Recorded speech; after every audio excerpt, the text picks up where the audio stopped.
Okay. Ita Mexicanat and good morning.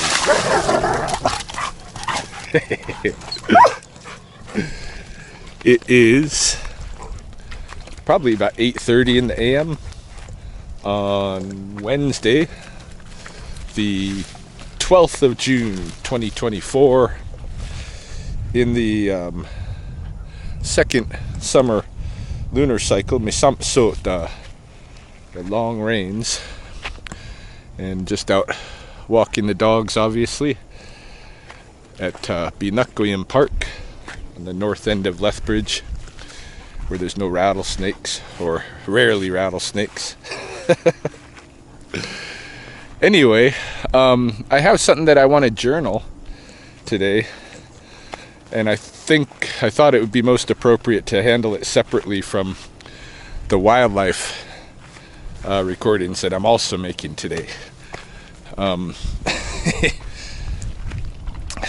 Just because I want to put the wildlife recordings onto my Rattlesnakes of Lethbridge Facebook page, and I don't know if everybody would be interested in everybody that's interested in snakes and stuff and wildlife would also be interested in what I'm going to talk about. But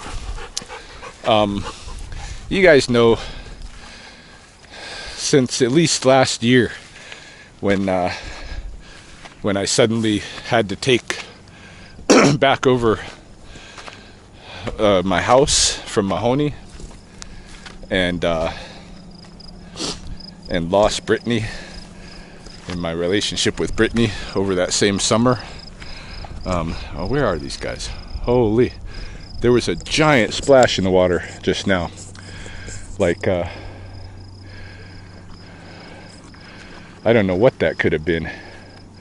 Something really big. Maybe a sturgeon? I don't know, it's sturgeon splash. These girls. Come on, girls.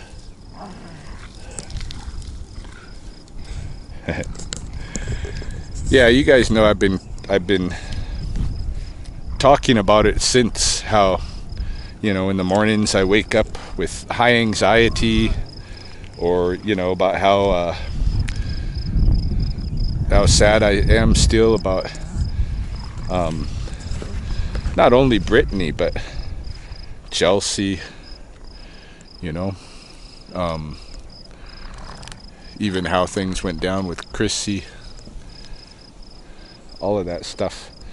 So anyway, it's been bothering me for a while, for at least the last year. I've been really troubled and super anxious over financial issues, and I go through periods of being pretty sad, about the lost relationships and stuff like that. And I'm still haven't really, I don't do well when I'm triggered to think about my friends who passed away, in 2016. I think out of the 7 humans that were closest to me, 5 of them passed away in 2016, and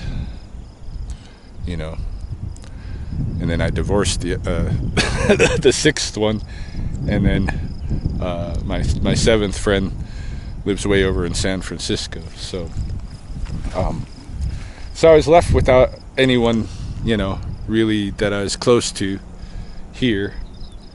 But I became very close to Chelsea, and we had a really good relationship. Like, it's probably the only 100% honest and fairly healthy relationship that I ever had. We didn't even fight it never even raised our voice, argued for the first 2 years of our relationship. Is only like in the last 6 months, because we were together about 2.5 years. It's only in the last 6 months of the relationship that that we started arguing, and that was just because we had been, for most of the relationship, we had been trying to successfully keep things open and potentially polyamorous and such. And then, you know, I started seeing Brit as part of that, and it just became too dangerous for Chelsea, because I wasn't guaranteeing her that I wasn't gonna, you know, get Brittany pregnant, that I was taking any measures against that. And that was Chelsea's line. Hey, come on, Taylor, we're up here. Kiayo's up here too. Come on, Taylor, boss up it. Come on, my girl. Yeah, Kiayo's up here.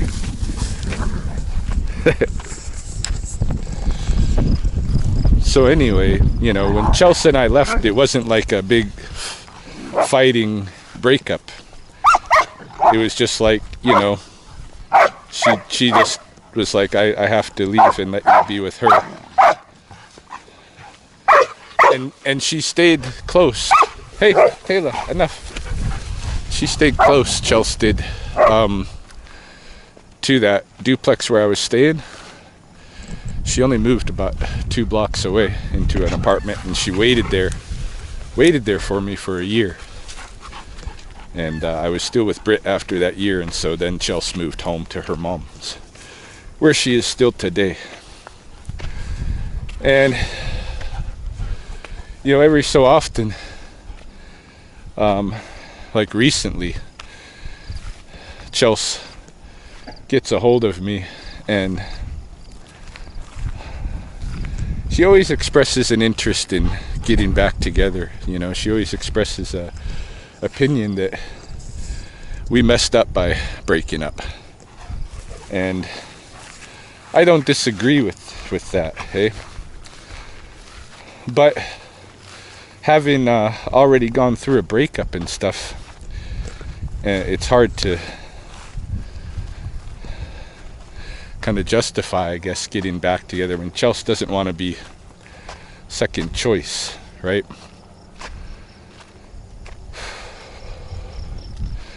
When I got together with Brittany, that was a whole different kind of relationship. We were having arguments in the first 2-3 months. And you know, I don't know I'm not gonna say what I can't put my finger on what exactly the problems were or whatever. I think mainly it was, you know, I felt like not very respected, you know, for the things that I was doing and stuff. And you know, just for my needs, like one of our last big fights was at her parents' house, and we had gone there to visit on a night when I knew I was going to have to work early in the next morning. So I asked Britt before we left to, you know, promise that we're going to head out of there, you know, 10 o'clock, so I can get home and get to bed and have a decent sleep for the next day. And she promised, but then when we get out there, 10 o'clock rolls around, she doesn't want to go. You know, another 40 minutes she wants. And I know it would just extend beyond that. So I left her there at her mom's, and, you know, we had an argument. And I always hated that. Like, this would happen. We go to her parents' house, and either like if we were drinking or something, when it gets to a point where I feel like, I'm gonna get like impaired if I keep drinking, then I'd tell her, you know, I want to stop and go home. She wouldn't want to, you know. That would happen if we're visiting her parents, visiting her sister or whatever. And then I'd have to kind of like try to argue her to go home, you know. And it makes me look like an asshole in front of everybody, you know. It makes me look like a grumpy guy who's fighting with her, and maybe I don't like her family or something, which is totally not the case. I really love her whole family. I wish things hadn't gone the way they did, you know. But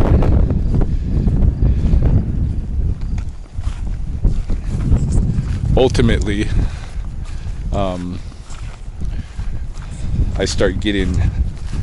I discovered that Britt was kind of having at least an emotional affair at the time. This is around, we were together again, like Chelsea, about 2.5 years, me and Britt, and going into our last Christmas together, I got a text from her that said, "I love you, Shane." And I'm like, who the fuck is Shane? So, and then, you know, really, even at Christmas at her family's house, I was grumpy with her and stuff because we played this, like, what do you call it? Like a Chinese gift exchange thing or whatever. And I got the thing that Britt really wanted. And so I gave it to her. And right away I seen she was texting to Shane to show him what she had got out of the Chinese gift exchange, and not, of course, mentioning that I gave it to her, you know. And why is she texting Shane instead of spending the Christmas time with me while we're there together? I don't know. So, you know, it wasn't a good Christmas. We broke up and got back together for Valentine's Day. And then I tried to go all out, like, you know, showing her a good time. Took her a couple of different places. Took her to Oregon. Took her to the mountains. Took her to Drumheller, to Dinosaur Land. And I bought her cut roses, which I've never bought for any other woman. It's just against my creed to... Come on, Tay. It's against my way to promote, you know, the production of flowers just to be cut.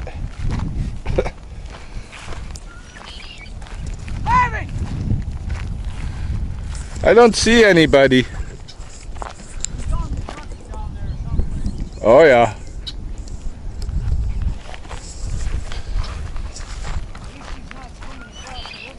Oh, is that? Come on, Goofy. Anyway, you know, ultimately, keep going back to that ultimately thing.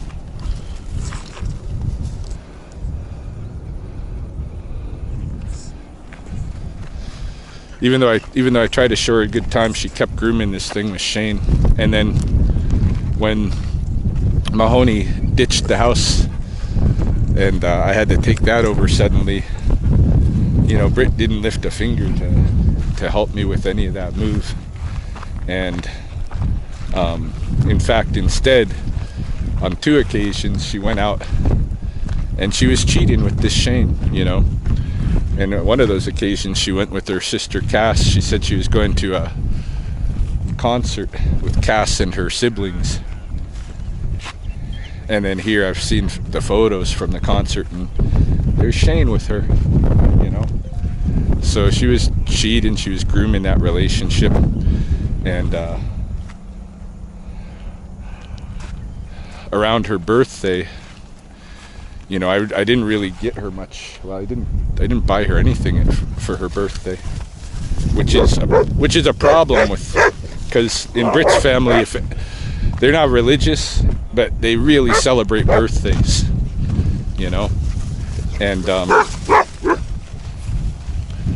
so you know, she's wondering where's my birthday present, and I asked her, like, what did you get me for my birthday? Because she hadn't selected anything for me. She bought me a t-shirt, but it was like, because she saw when we went to Oregon, you know, I wanted this one t-shirt, and it was past my birthday. Well, no, it was around my birthday, and she's like, well, I'll buy you that for your birthday, you know, which was all right, but it wasn't like I've seen her buy gifts for siblings and friends and stuff like that, and she takes her time and picks stuff out, and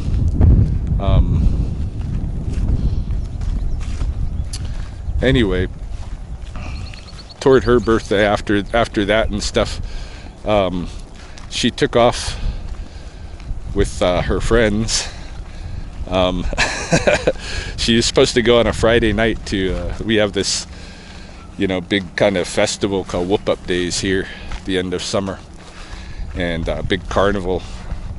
And so she was going to go the Friday night with her friends to the carnival and come back later that night. And she disappeared for like 3 days and showed back up at my house in tears, and then calling her mom and telling her how she's wrecked her life and stuff like this, but not, I don't know what the heck is going on. So anyway, I finally laid down, I wanted to make an agreement with her, and the agreement would be, I had 2 things I wanted. When we go to her parents' place and we have an agreement on when we're going to leave, so that, to respect that I have things, scheduling that I'm trying to do. And, because she would respect it if it was anybody else, if it was her parents or her siblings or whatever, and they said 10 o'clock we need to be done, not a problem. But with me, it's an issue.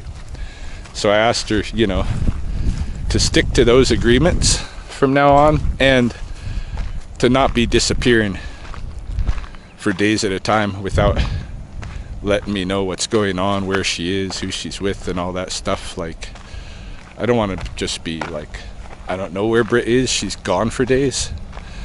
So she told me she couldn't promise either of those things.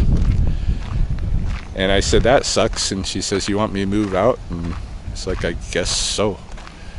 So she ended up moving out. And, and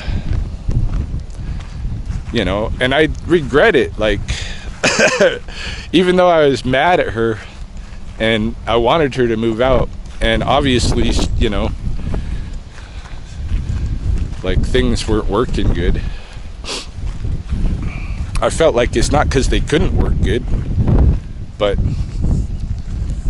that's just the way they went, hey? And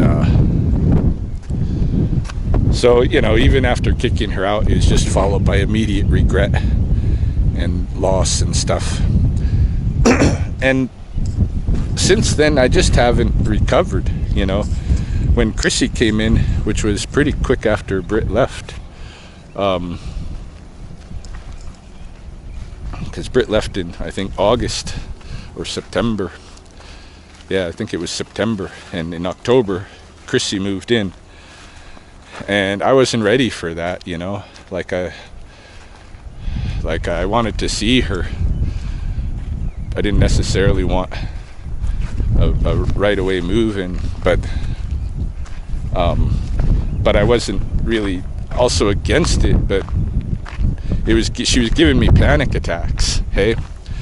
Because she was, with Britt, I took care of Britt. And with Chrissy, she was trying to take care of me, and I wasn't, that's that relationship seemed weird to me, and I don't know, it seemed like I was getting in a position where I was, kind of owing her a relationship almost, that I hadn't really decided I wanted to be in. And so it was giving me kind of panic attacks and stuff. And all the time, of course, I'm stressing because I just got the house back and I got the loan issues going on. And all that stuff was freaking me out. And I think it definitely affected me and Chris's potential for relationship. And so she left, which was, not entirely regrettable, but somewhat, I think we could have been all right, but I think it was more with her, it was more than me having issues and stuff.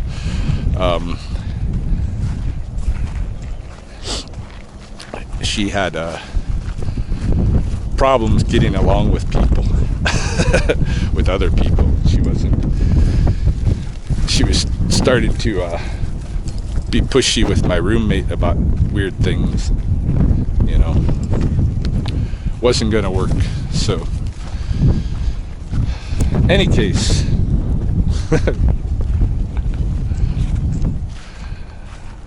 I've been like, I haven't been able to get my head out of that space, either of those spaces of being stressed and anxious daily over my financial situation and the issue of feeling the loss and loneliness for not having my relationships. I really enjoy relationships, and without one, like I'm really alone, you know. I don't have friends. I don't keep male friends really. Doggos. What's up? My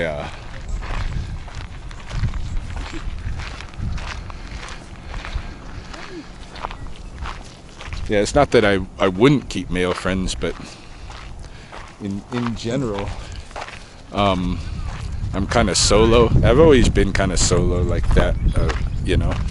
But I like a woman's company, especially I like to have a partner, you know. And so, and I miss, you know, I would go back with either Britt or Chelsea, and I've been trying to get Chelsea to come home, you know, when she expresses that she would like that, you know. But I don't know if that's going to happen or not.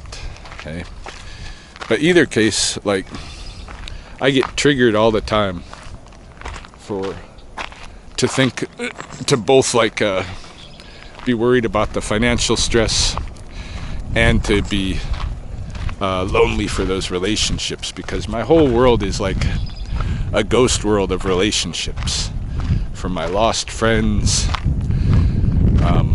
all of my like past work with the Beaver Bundle and out on the reserve with Red Crow College.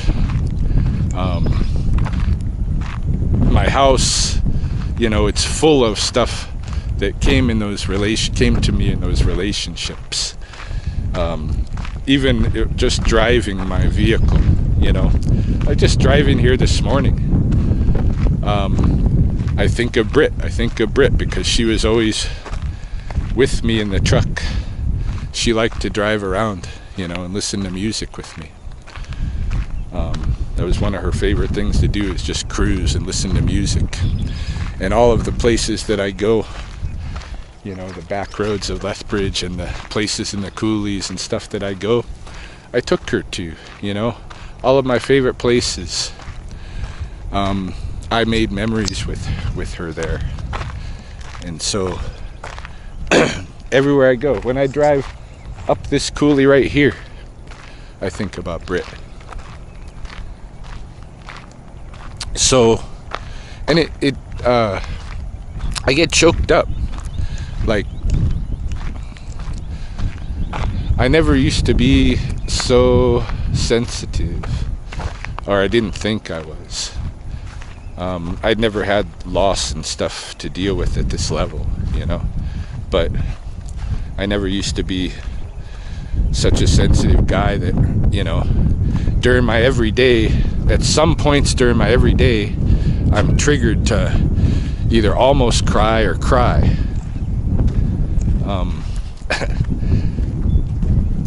Either thinking about dead friends or thinking about those girls. And sometimes that stuff triggers me and bad things happen. And I'll give you, for instance, because this happened to me last week. So last week, I posted on the weekend before, I had posted a memoirs video. And if you look at the comments in those memoirs videos, you'll see I had a back and forth with a guy who was trying to call me out as white, as though like it's a big fucking surprise to anybody.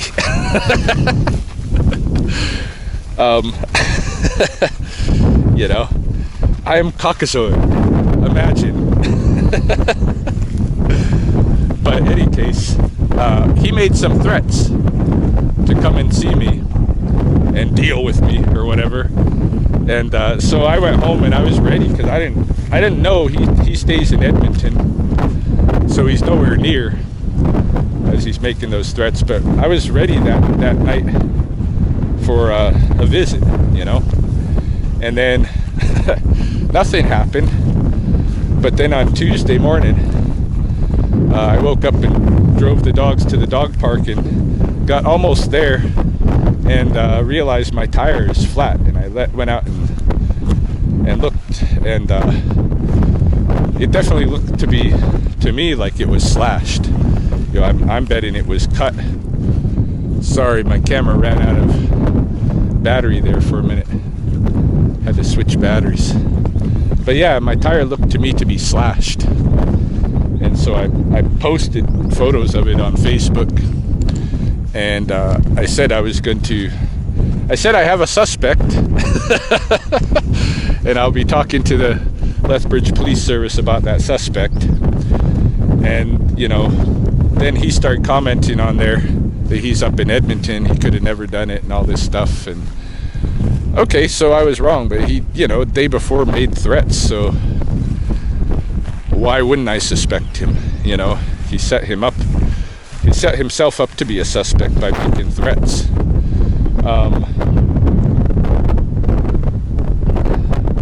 But anyway, I figured after he said, well, I was in Edmonton, I couldn't have done it, I didn't even bother talking to the police about him, of course, because he's got an alibi.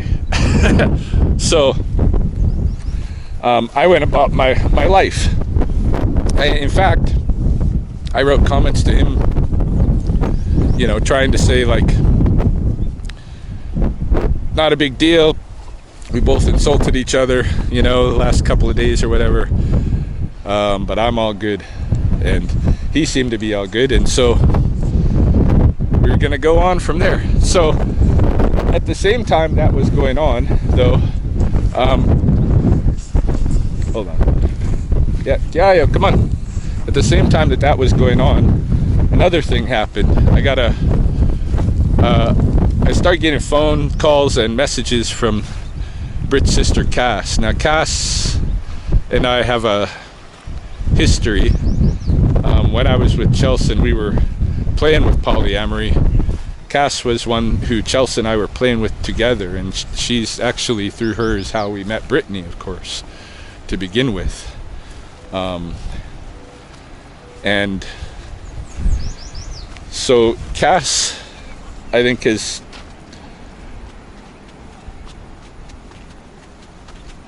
you know, I think she misses me. We had a pretty good friendship and stuff, and that was rocked a little bit when I went with Britt. But then Cass, you know, was like, no, you're a good friend, I'm still gonna be your friend even though you ran off with my sister. And she did try to be a friend, but she also, I felt all through our relationship, she also tried to create reasons to break me and Britt up. And, you know, her taking Britt to that concert with her siblings, but bringing along this guy so that Britt could groom a new relationship. You know, I hate Cass for that. I mean, I understand it's her sister and stuff, so what is she gonna do? But very dense in there. Sorry. No worries. Come on, girls.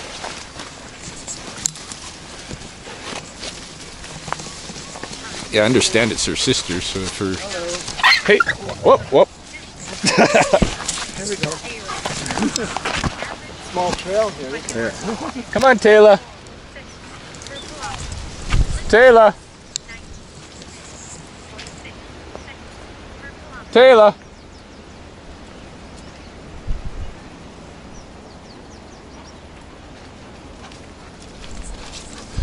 Yeah, it's her sister. So if her sister's wanting to have an affair, what's Cass gonna do but assist her? But still, it bothered me, you know. It's like, what a friend you are, you know. But anyway, Cass was calling me around the same time I was having the problems with that dude, and messaging me and wanting to be friends, you know. And I would like that too, except I can't handle it because I just have to message or talk to her, and it triggers, you know, that stuff where, because I still feel like she tried on lots of occasions to cause rifts between Britt and I, and just the association of her with Britt. It's just Britt's sister, and for me to be talking with her, all of this like relational stuff with Britt gets triggered, and so I ended up, you know, sending Cass some you know, it's nice. We were texting nice at first, but then I started, you know, getting on her case about Britt and stuff, and to the point where I had to pull back myself and say, hey, I can't talk to you, Cass. I'm gonna block you, at least for now, because I just can't handle it. Like, it just takes me down this dark road, and where I'm all upset, and I don't want to be there. So I cut off my communications with her, and somewhere in that same like day or something, I had opened up my TikTok.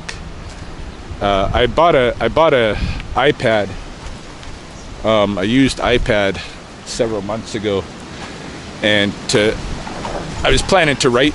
Well, I still am planning to do some writing and stuff in that iPad.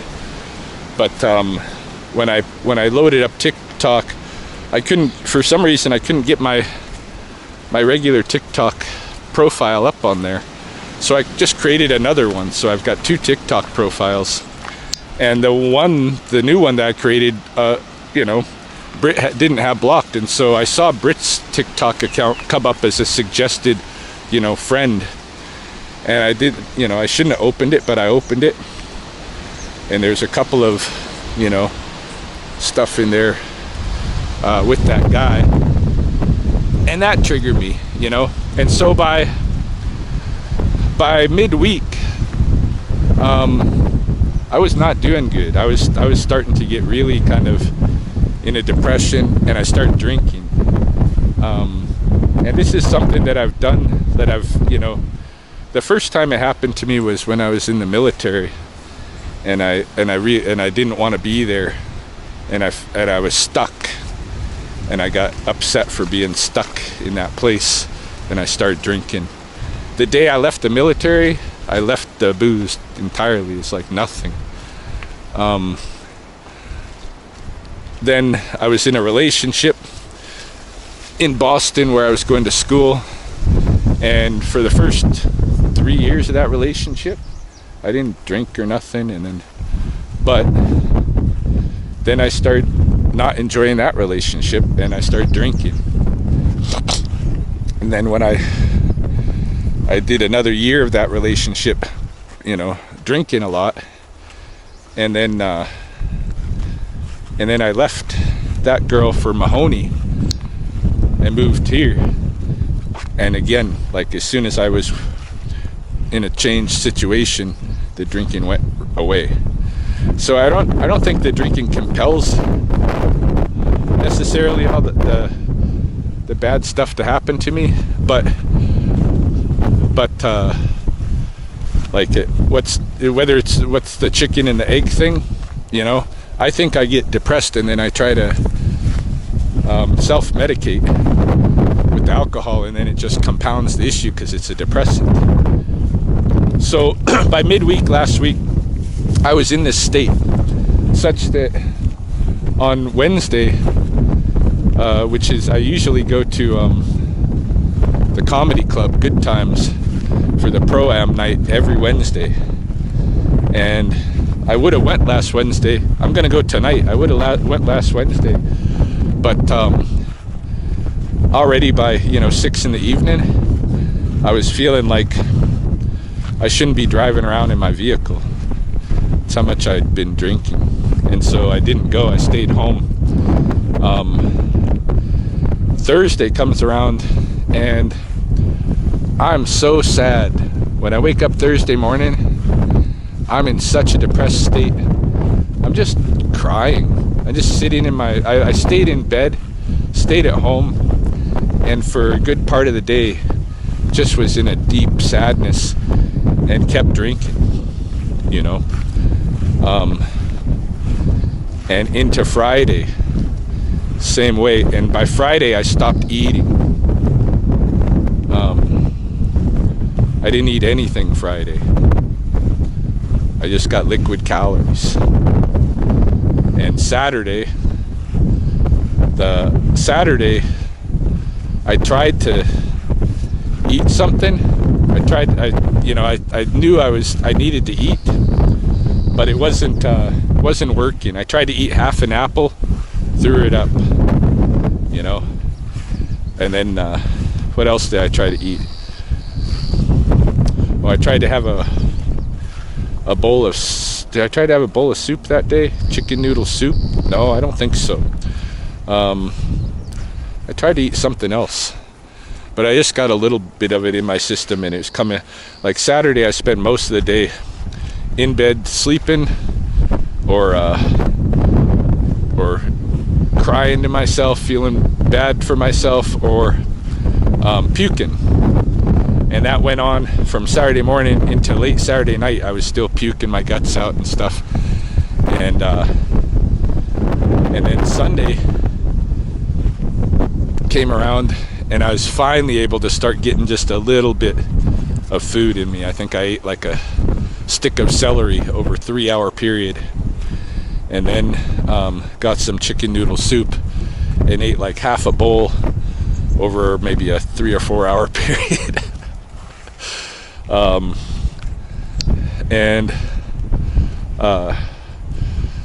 then I kind of was nurturing myself back to health on Sunday, not drinking by that time.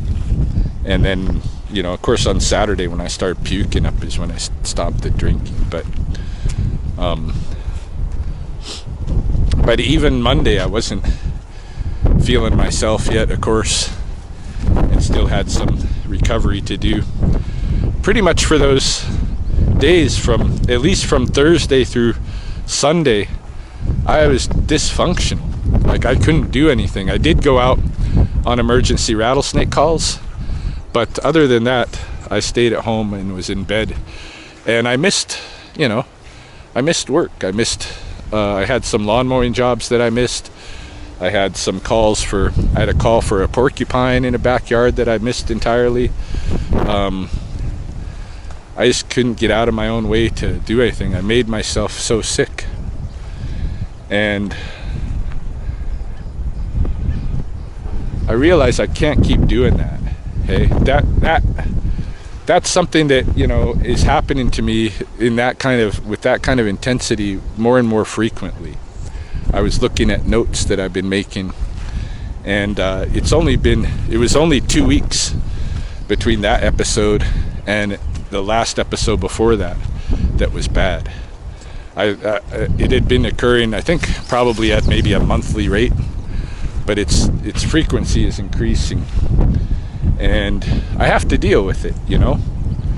I have to deal with it at this point, because it's maybe going to kill me, because I get dark thoughts, when I get in those real depressed states, and I know I'm not happy in my life anymore, and that I don't even see what I'm going to do to bring my regular state of happiness back, And so I start thinking, well, maybe I've just outlived my welcome.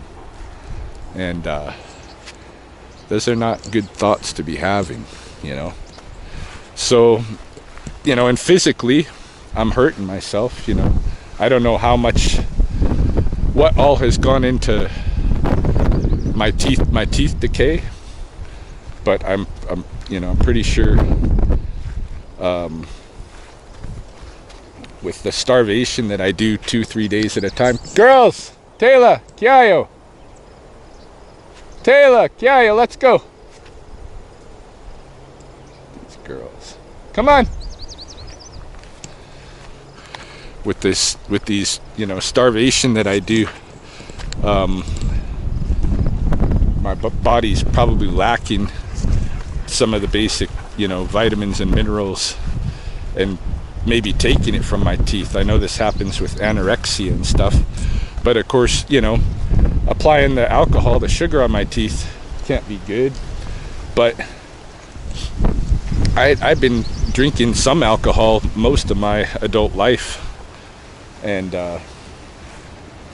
I know people who drink a lot of alcohol, their teeth ain't falling out like mine. I think there's much more to it than that. I think it's the mineral and vitamin deficiencies and stuff. And I didn't have very good tooth care to begin with, but yeah, I mean, this is one of the things I think that turned Britt off, right? When she got together with me, I had good teeth, and within 2 years I had meth mouth.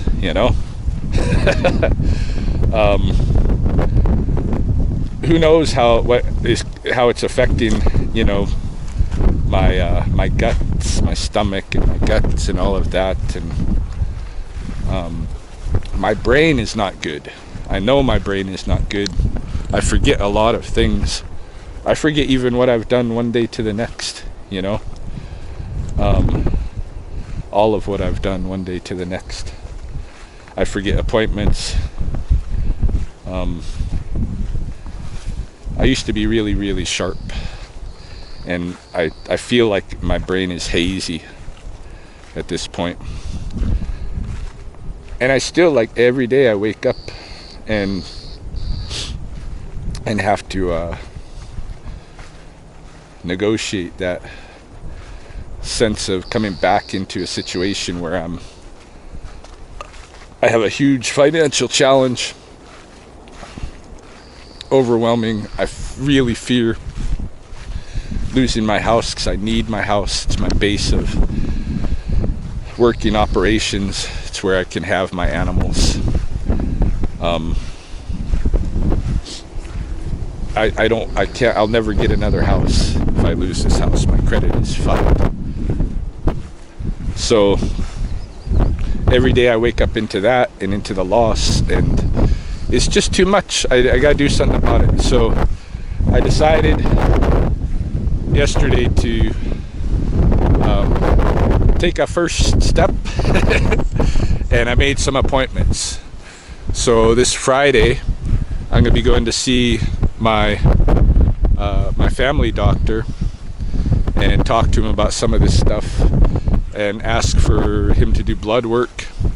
I want to look at where my testosterone levels are, and of course all my vitamins and minerals and stuff. And then I want him to give me something for acid reflux, because you guys have probably noticed in my videos a lot of times I'm like experiencing, like, I'm having acid reflux, and I have to pause in my talk to burp or something, so I'm going to ask him for something for the acid reflux. I was going to ask him for a beginning dose of some antidepressants, but then I called mental health services, and I did an intake with them. It took about an hour or so, where I had to really go into some of my background and all of what's happening and stuff. And through them, I've been given an appointment. It's 5 weeks out, but then it'll be regular after that. I have an appointment with a counselor, an addictions counselor. After hearing my story and stuff, the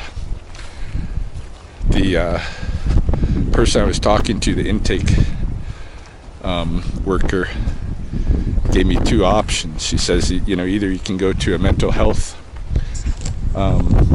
therapist, but those assignments take longer for us to get. Like the appointment will be a little further out, and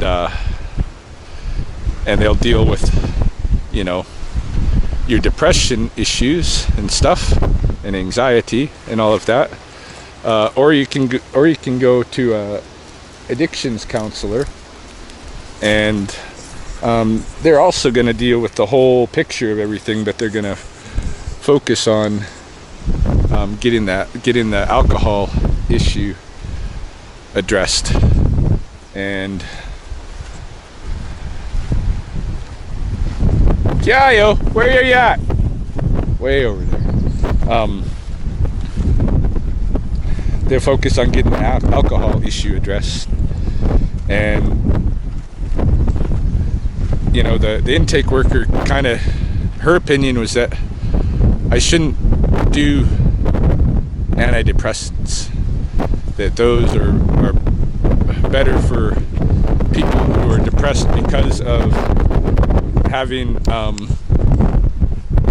you know, other factors, like say you have diabetes or some disabilities or something like that, you know, and you have a depressions associated with that, then they suggest the medications. But in the situations like what I'm talking about, she says it's usually counseling that's going to help. I got to figure out a new plan for life, and they'll help me figure that out, you know. Come on, girls. So I got an appointment for that, and I got referred to a group. It's not like an AA group, but it's a they have daily meetings. It's a walk-in, and it's basically like a class Monday through Thursday, hour-long class about addictions and stuff, and then on the Friday they have kind of open group talk where you can talk about your issues and stuff. Come on, Kiayo. So I'm going to start going to some of those. They're saying like just go at least once a week, and I figure I will, and it'll be something for me to do that I'll feel like I'm going in a positive direction. You know, I think, you know, what was funny is the thing that really, I think, motivated me to make some calls and start setting these appointments was video games. I've been playing the PlayStation, Fortnite and stuff. And that was another thing that same week. I had played a couple of nights with my cousins who are distant from me, but my female cousins and some of their friends, and I had so much fun. And it reminded me of, you know, when Britt would play with her family in the nights. And again, it's just more triggering. I mean, I bought the whole PlayStation for that reason, really, you know, because I felt like I wanted to learn how to play those games, because I never did do them well with Britt. And I think it was another thing that, like, she thought, oh, you can't even play games, you know. I couldn't be part of her world without it enough, I guess. So I decided, well, I'll get that skill so that won't happen to me again. So I bought the PlayStation. But I've been having fun. And one of the things, come on, Kiayo.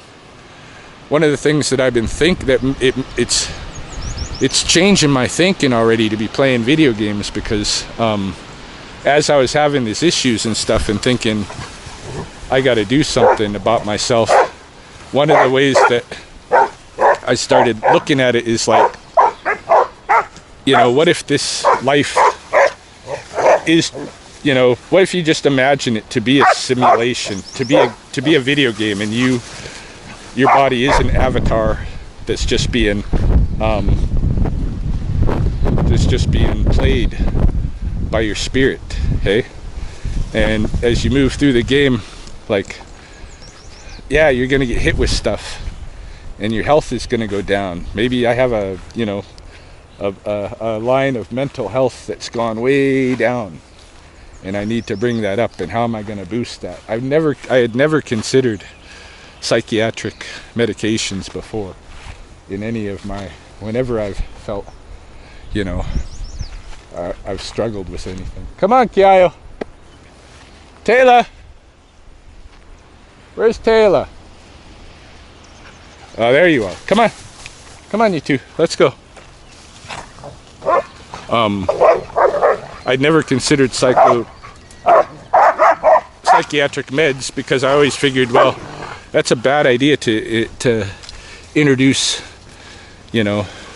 maybe start a chemical dependence in my brain chemistry. If I have to take this drug to be happy, what if I end up having to take this drug my whole life? I mean, my mom actually has been on antidepressants, I think, a good portion of her adult life.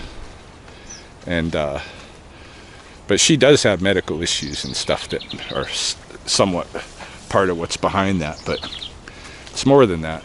Anyway, I didn't want to take drugs, but then when I was thinking about it in video game terms, I started thinking, well, shit, maybe I need the drugs to boost up my mental, for now, so I can get things running right again.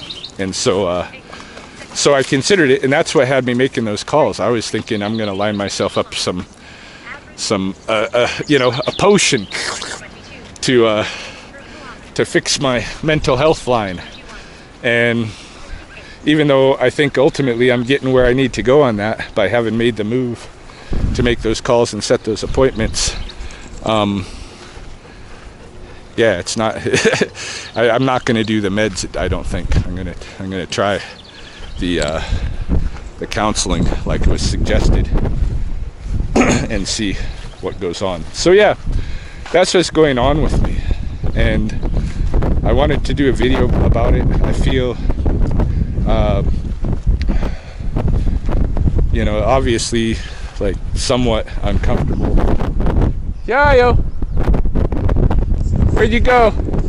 Somewhat uncomfortable talking about stuff like this. Anybody would. But I think it's also important for me to talk about it, not just because I need to journal it. It's part of what's going on in my life.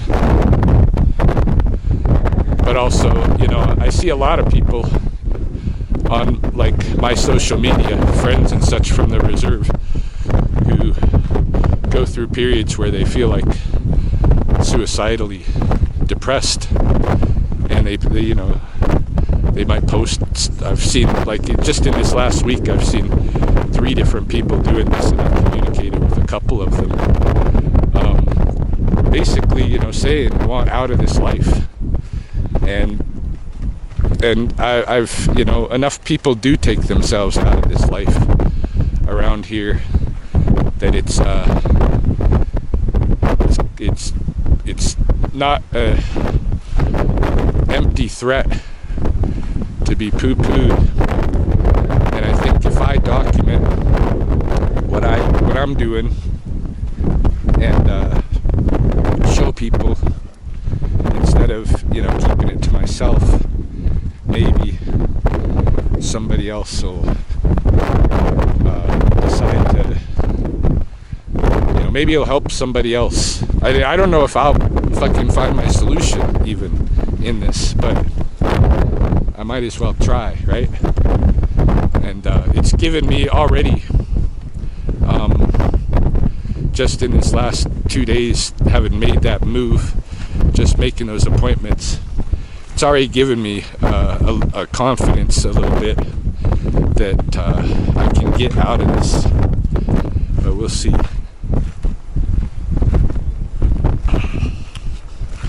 Yeah, so now you know why I didn't want to try to integrate this with my wildlife videos for today, but that's what's new. That's what was happening with me the last week, and why I didn't make any more videos since that last one. Last week was an empty video week. anyway, I'm sure I'll get interesting comments. And I'll keep updated with future videos as I go along with this process and see where it takes me.